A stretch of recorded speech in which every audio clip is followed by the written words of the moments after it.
Bonjour à tous, aujourd'hui petit exercice pour se préparer au bac. Ici, c'est un sujet STI 2D, 18 mai 2022.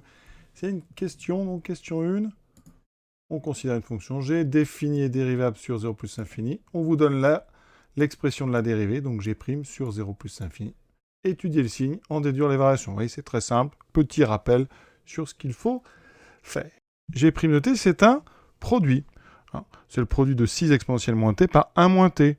Donc, pour faire le tableau de signes d'un produit, il faut le signe de chacun des deux facteurs. Donc, on va donner le signe de 6 exponentielle moins t. Alors là, c'est très important. Je rappelle, quel que soit x, pour tout x,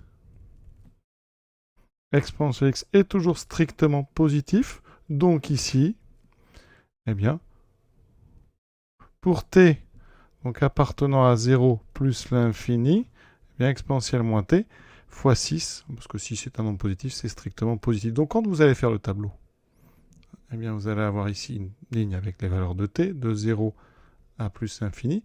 Vous mettrez le signe de 6 exponentielle moins t. Il faudra mettre le signe de 1 moins t. Le signe de 1 moins t, alors ça, je vais rappeler aussi. 1 moins t, c'est une expression affine. Donc ici, je vais mettre plus, on a vu.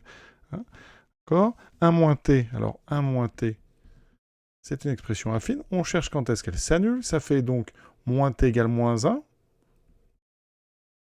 Donc t est égal à 1. Ici, on met un 1. Donc on aura ici 3 zones. Là, j'aurai g'.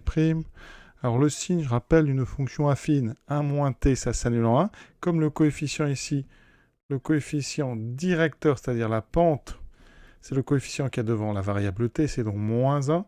Vous avez donc une fonction qui est 1 moins t qui est décroissante. D'accord ? Donc avant le 0, on est au-dessus, donc c'est positif, et après 0, c'est négatif. C'est du signe du coefficient après le 0. Donc si vous avez le 0 ici, vous mettez ici le signe du coefficient, donc moins 1. Donc ici, plus 0, moins. Après, on fait un simple produit, plus fois plus, plus fois 0, 0, plus fois moins, moins. Et on a le signe de g'. D'accord ? Donc rappelez-vous bien, l'exponentielle est toujours strictement positif. On le multiplie par un nombre 6 qui est strictement positif. 1 moins t, c'est affine. Vous regardez où est-ce que ça s'annule. Vous vérifiez bien que c'est entre 0 plus infini. Et vous mettez le signe de a après le 0. Donc signe du coefficient directeur après le 0. Deuxième question. On déduire les variations. Donc ici, on peut poursuivre et indiquer ici les variations de la fonction g ou de g de t en fonction de t. Ici, la dérivée positive, la fonction est croissante. La dérivée négative, la fonction est décroissante. Donc les variations, eh bien, on va peut-être à la rigueur même remplir le tableau pour être complet. G de 0, on n'a pas G, pardon. Donc ici, on ne peut pas remplir plus loin. Par contre, on vous dit en déduire les variations. Vous allez donc faire une phrase sur 0,1, G est strictement croissante. Vous donnez bien l'intervalle, vous fermez. Et sur 1 plus infini, vous fermez aussi en 1. G est strictement décroissante. Cette question 1 est terminée. À bientôt pour la question 2. Il s'agit, comme vous voyez, d'un exercice sur les complexes. À très bientôt pour la correction de cette question.